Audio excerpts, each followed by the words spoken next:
옛날 옛적 중국의 작은 마을에 진이라는 이름의 한 농부가 살고 있었습니다. 그는 근면하고 성실했지만 항상 무언가 부족하다고 느꼈습니다.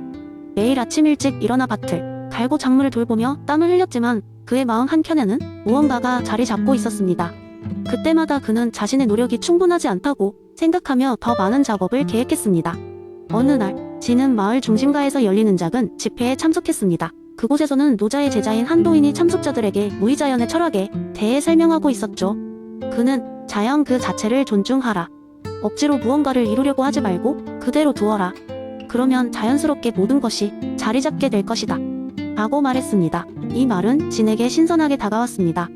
그는 무의자연이 무력감을 의미하는 것이 아니라 자연의 흐름과 조화롭게 살아가는 방식이라는 것을 깨달았습니다. 진은 이러한 생각을 그의 농업 활동에 적용해 보기로 했습니다. 그는 더 이상 작물을 억지로 자라나게 하려고 애쓰지 않았습니다. 오히려 그는 계절의 변화를 존중하고 토양과 작물들이 서로 조화롭게 상호작용할 수 있도록 내버려 두었습니다. 그는 한 번 거친 토양을 쉬게 두었고 자연이 스스로 회복할 시간을 주었습니다. 결과는 놀라웠습니다. 그의 밭에서는 그 어느 해보다 풍성한 수확이 이루어졌습니다. 자연의 흐름을 따르니 땅이 스스로 치유하고 힘을 회복했던 것입니다. 지는 일을 덜 했지만 농작물의 수확은 오히려 늘어났습니다. 그는 이제 매일 아침 조용히 밭을 둘러보며 자연의 아름다움을 관찰하는 시간을 가졌습니다. 진은 그의 삶의 방식이 마을 사람들에게도 영감을 주기 시작했다는 것을 알게 되었습니다. 몇몇 농부들은 처음에는 진의 방법을 의심했지만 그의 이야기와 결과를 보고 그들 또한 무의자연의 철학을 따라하기 시작했습니다. 마을 사람들은 더 이상 성과에 대해 조바심 내지 않고 자연의 흐름에 몸을 맡겼습니다. 그 결과 마을 전체가 평화로워졌으며 사람들 사이의 관계도 더 화목해졌습니다. 진의 이야기는 입에서 입으로 전해졌고 마침내 마을 밖으로도 알려지게 되었습니다. 진은 단순한 농부로 시작했지만 이제는 무의자연의 철학을 실천하는 삶의 본보기가 되었습니다. 그는 여전히 자신을 특별하다 느끼지 않았으며 다만 자연에 귀 기울이고 자신의 삶의 속도를 조절했을 뿐이라고 전하곤 했습니다.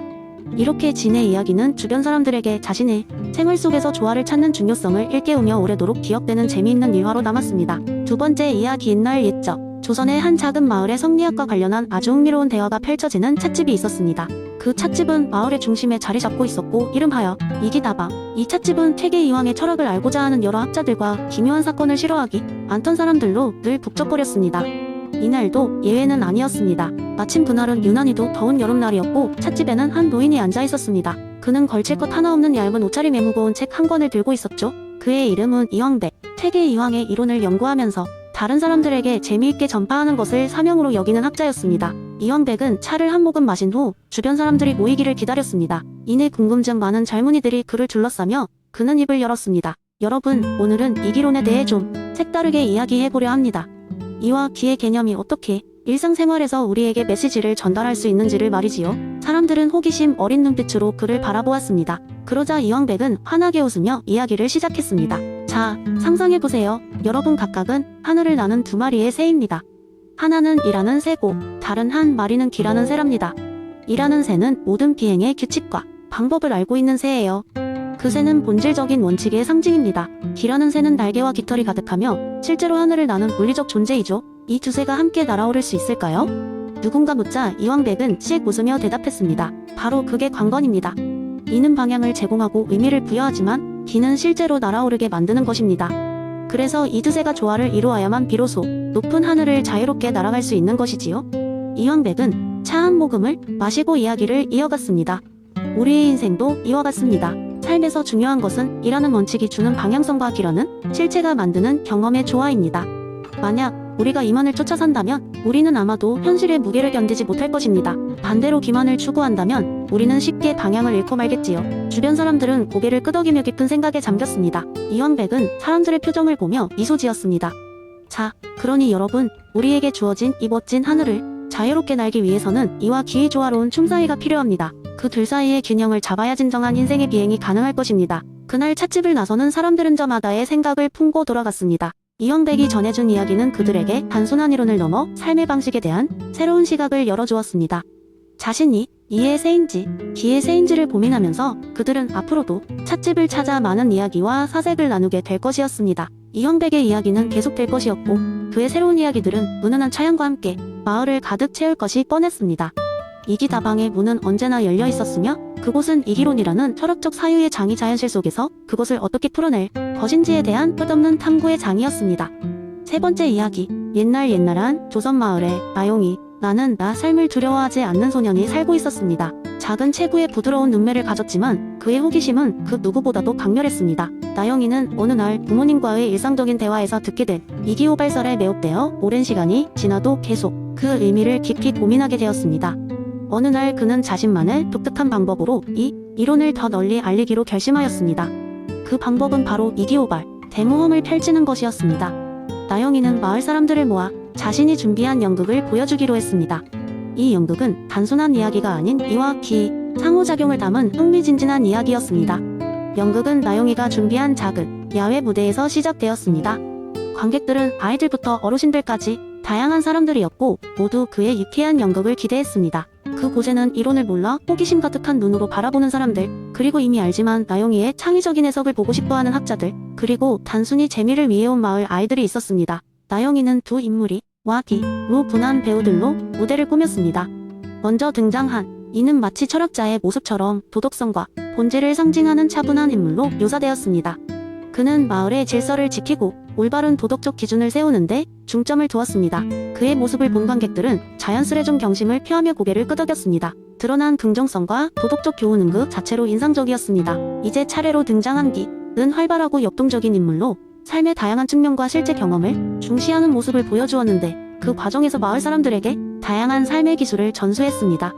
기는 순간적으로 폭발하는 열정과 창의성으로 무대를 휘어잡았고 그의 생동감에 장내는 박장대소가 터져나왔습니다. 무대 위의 활력은 철저한 분석보다는 보고, 느끼고 경험하는 것에 집중하는 지금 이 순간의 중요성을 강조했습니다. 연극의 하이라이트에서는 이와 기가 의견 충돌을 겪게 됩니다. 이는 도덕과 질서를 유지하기 위해 몇몇 규칙을 세우자고 주장했고 기는 이러한 규칙이 사람들의 창의성을 억제할 수 있다고 반발했습니다. 이때 나영이는 영악하게도 이와 기가 서로 맞서는 모습을 과장하여 관객들이 이들의 차이를 극명하게 인식하도록 했습니다. 그러나 갈등의 순간을 넘어서면서 가와 기는 서로의 중요성을 깨달아 결국 서로 화합하게 됩니다. 두 인물은 조화로운 대화를 시작하고 상대방의 생각을 반영하며 함께 공감대를 형성하는 아름다운 과정을 보여주었습니다. 이를 통해 두 요소가 어떻게 하나의 통합된 힘이 되는지를 밝히고 가의 도덕이기의 창의성을 받고 꽃피울 때 비로소 온전한 삶의 그림이 그려진다는 메시지를 알렸습니다. 연극의 마무리에서는 이와 기가 함께 마을을 더욱 밝고 평화롭게 만드는 장면으로 끝났습니다. 관객들은 그들에게 큰 박수와 환호를 보냈고 나영이는 이 연극을 통해 사람들이 이기호발설의 본질적 의미를 이해하길 바랐습니다. 이렇게 나영이의 재미있고도 철학적인 연극은 마을에 사는 사람들 모두에게 이론의 중요성을 알렸고 각자의 생활 속에서 이와 기를 조화롭게 사용할 수 있는 방법을 제공했습니다. 그의 작은 무대는 시간이 지나며 점점 더 많은 사람들에게 이기호발설의 원리를 쉽게 풀어놓은 하나의 지혜의 상징으로 회자되었습니다. 네 번째 이야기. 어느 작은 마을에 진귀한 골동품 상점을 운영하는 한 노인이 있었습니다. 이 노인은 다양한 고대 유물과 신비로운 물건들로 가득 찬 상점에서 평생을 보냈으며 그의 가장 소중한 물건 중 하나는 본인이 직접 수집한 고대의 철학책들이었습니다.